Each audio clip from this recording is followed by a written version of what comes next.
کے اندر رہنے کا طریقہ جناب محمد رسول اللہ صلی اللہ علیہ وسلم نے ہمیں سکھلایا تھا. تعلیم کیا دی تھی لوگوں؟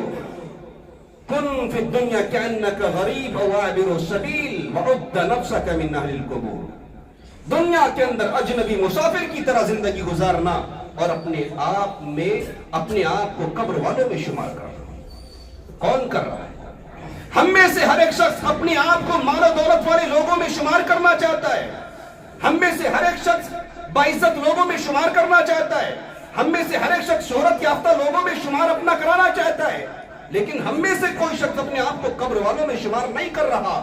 جبکہ امام کائنات جناب محمد رسول اللہ صلی اللہ علیہ وسلم یہ کہتے ہیں وَعُدَّ نَفْسَكَ مِنْ أَهْلِ الْقُبُورِ، اپنے آپ کو قبر والوں میں شمار کرنا. اور اللہ کے رسول صلی اللہ علیہ وسلم نے کیا کہا؟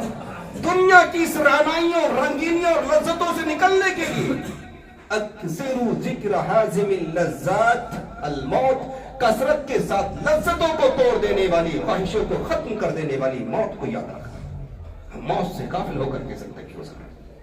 اس موت سے جس کے تعلق سے حضرت عبداللہ ابن عمر کہا کرتے تھے اذا امسیت فلا تنتظر الصباح واذا اصبحت فلا تنتظر المساء وخذ من صحتك لمرضك ومن حياتك لموتك.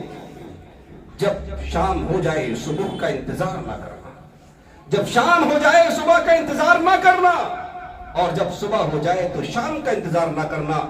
اپنی صحت و تندرستی میں اتنی نیکیاں کر لینا کہ بیماری میں تمہیں فائدہ دے. اپنی زندگی کے اندر اپنی حیات میں اتنی نیکیاں کر لینا کہ مرنے کے بعد تمہیں فائدہ پہنچائے. آج صحت و تندرستی ہے، نئی عبادت کرنے کا من کرتا ہے. صحت و تندرستی کے عالم میں زیادہ سے زیادہ مال کمانے کی فکر میں زندگی گزارتے ہیں. لیکن جب صحت و تندرستی کے اندر کمزوری آتی ہے، گھاٹا لگتا ہے، پہنچتے ہیں اللہ کے دربار میں، نہ رکوع کرنا آتا ہے، نہ سجدہ کرنا آتا ہے، بیٹھ کر کے نماز پڑھ کر چلے جاتے ہیں. اس وقت آتے ہیں اللہ کو یاد کرنے کے لیے. جوانی میں صحت و تندرستی کے عالم میں کبھی رب کو راضی کرنے کی سوچا نہیں. لیکن جب کام نہیں کر سکتا ہے، باڈی اس لائق نہیں ہے کہ وہ کسی کام میں لگائی جا سکے، تب پہنچتا ہے اب اللہ رب العالمین کو راضی کر لیا جائے. یہ حال ہے. اور نوجوان خاص کر اللہ کے رسول صلی اللہ علیہ وسلم کے صحابی رسول حضرت عبداللہ ابن عمر کا فرمان یہ ہے، اس دنیا کے اندر اپنی صحت و تندرستی کے اندر اتنی نیکیاں کر لو بیماری میں تمہیں کام آ جائے. وہ نوجوان جو آج اپنی جوانی کے نشے میں اللہ کی عبادات سے دور ہیں اور یہ سوچتے ہیں کہ آج جوانی ہے، کل بڑھاپے میں جا کر کے عبادت کر لیں گے. کتنے نوجوانوں کو ہم نے اچانک موت کا شکار ہوتا ہوا دیکھا ہے. کتنے نوجوانوں کو ہم نے اپنی آنکھوں سے ان کے جنازے اٹھتے ہوئے دیکھے. کتنے نوجوانوں کو ہم نے اپنے ہاتھوں سے دفنایا.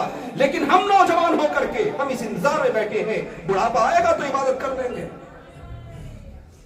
سوچنے کی بات ہے.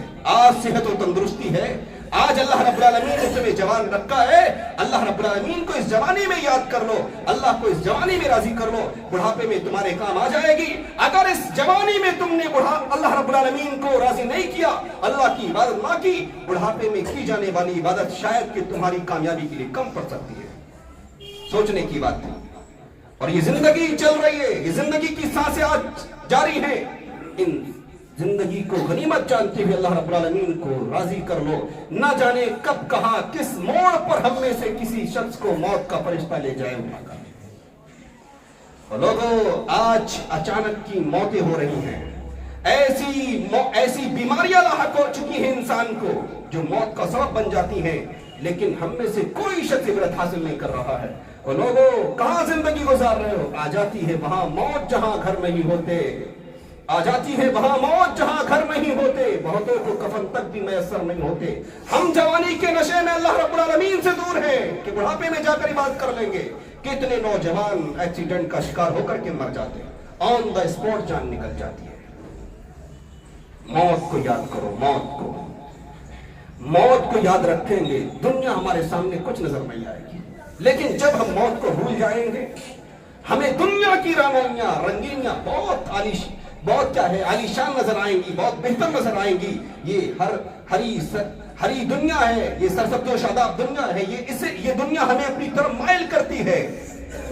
لیکن جب ہمارے ذہن و دماغ کے اندر یہ معلوم ہوگا کہ موت ہمیں آنی ہے، ہم دنیا کی رامائیوں اور رنگینیوں کی طرف نہیں جائیں گے.